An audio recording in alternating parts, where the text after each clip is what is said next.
The town of Berlin, Germany.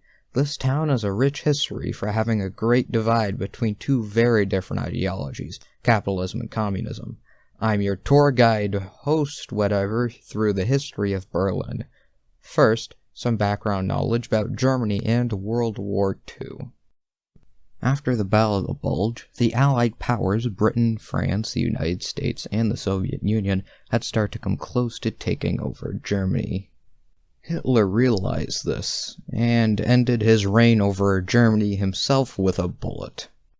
After Japan, the other Axis power, surrendered when the atomic bombs hit, and that ended World War II. The Allied powers were starting to see different ideas with each other for post-war Germany. While the US, Britain, and France, the Western powers, wanted to have market economies, the Soviet Union wanted to surround itself with communist nations.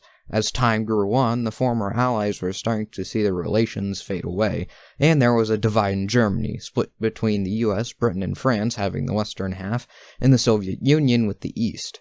The US, Britain, and France parts of Germany combined later to form the western half, but the Soviet part stayed where they were.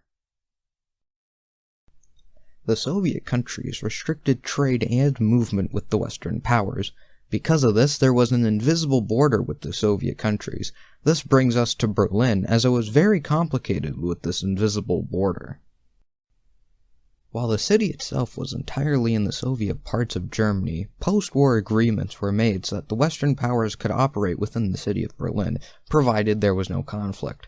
So the US, France, and Britain made a democratic, for the sake of time, section of Berlin in the western districts, while the Soviets still had the east. What brought problems in the Soviet part of Berlin was that East Germans were banned from leaving the country. This made Berlin a very interesting case, as all it took to leave the country was to go to the western half of Berlin and either stay there or go to wherever you wanted to go.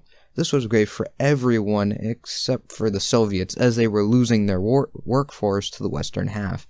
Keep in mind that most of these events were during the Cold War, capitalism versus communism, so some of these actions aren't out of the good or bad of someone's heart. The Western powers wanted to and did help with the reconstruction of West Germany by helping pay for the reconstruction.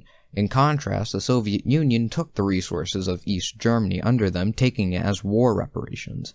This made capitalism more favorable over communism, so more people left East Germany to go to Western Germany. Along with this, the western half of Germany gave citizens free healthcare, education, higher salaries, and much more, with the eastern half only giving people healthcare and education. It was a no-brainer to see what side people wanted to go to. Even more, people left the eastern half of Berlin to the western half. With more people leaving Berlin and a declining economy because more people were leaving, the Soviets had to deal with this problem. So they closed the border fully and created the Berlin Wall. To keep this short, the Berlin Wall was a concrete wall with many things after it. Because people were determined to have more freedoms, people still crossed the border, with most of them being citizens who either went under, around, above, and even through the wall. But people still died trying to get across the border. Yes, the wall did stabilize the eastern half's economy, but it absolutely wrecked its reputation and showed how communism actually kept its economy, while capitalism was looking even better than before. After a few treaties later, the eastern half slowly let people into the western half, but they made a difficult and complicated system of doing so. But this didn't stop people from still trying, so people were still leaving Eastern Germany. But people still wanted to travel freely, so there were mass protests along the Berlin Wall. With this, East Germany had made it easier to obtain travel permits.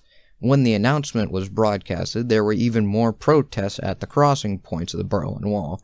Surprisingly, the border crossing guards had opened the border to keep the peace. People started to climb the wall and even break the wall with anything. With this, everyone knew that the division in Germany was over. In October of 1990, Germany was unified and the Soviet Union fell.